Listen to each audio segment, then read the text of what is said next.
నమస్తే అందరికీ. ముందుగా మీకు మీ కుటుంబ సభ్యులకు తొలి ఏకాదశి శుభాకాంక్షలండి. మరి ఈరోజు ఈ వీడియోలో తొలి ఏకాదశి యొక్క విశిష్టత గురించి తెలుసుకుందాం. మన హిందూ సాంప్రదాయంలో తొలి ఏకాదశి అంటే ఎంతో పవిత్రమైన రోజు. ఇది ఆషాఢ శుక్ల ఏకాదశి. దీనినే శయన ఏకాదశి, హరివాసరం లేదా పేలాల పండుగ అని కూడా అంటారు. మన పురాణాల ప్రకారం ఈ రోజున శ్రీ మహావిష్ణువు పాలకడలపై యోగ నిద్రలోకి వెళ్తాడు. 4 నెలల పాటు నిద్రలో ఉండి తిరిగి కార్తీక శుద్ధ ఏకాదశి నాడు మేలుకుంటాడు. దాన్ని పద్మ ఏకాదశి లేదా ఉత్తాన ఏకాదశి అని అంటారు. అసలు ఏకాదశి అంటే ఏమిటి? ఏకాదశి అంటే 11 అని అర్థం.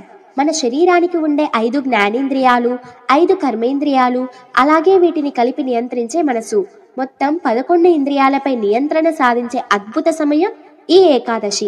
ఈ రోజున మన మనసును పూర్తిగా శ్రీహరి దేవుని ధ్యానంలో నిలిపితే అనేక పుణ్యఫలాలు లభిస్తాయని పురాణాలు చెబుతున్నాయి.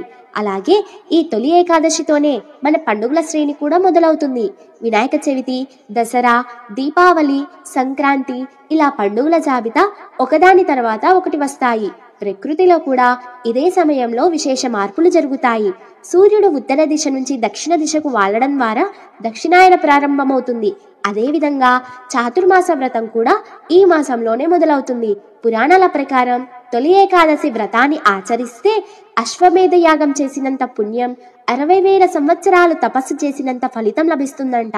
మహాసాధ్వి సగ్గుబాయి కూడా ఈ వ్రతాన్ని ఆచరించి మోక్షాన్ని పొందిందని కూడా చెబుతారు. ఈ తొలి ఏకాదశి పర్వదినం మనకు ఆధ్యాత్మికంగా చాలా గొప్ప పునీతం ఇస్తుంది. శ్రద్ధా భక్తితో ఈ వ్రతాన్ని ఆచరిద్దాం. మనకు మన కుటుంబానికి శ్రీ మహావిష్ణువు కృప ఎల్లప్పుడూ ఉండాలని కోరుకుందాం. జై శ్రీమన్నారాయణ.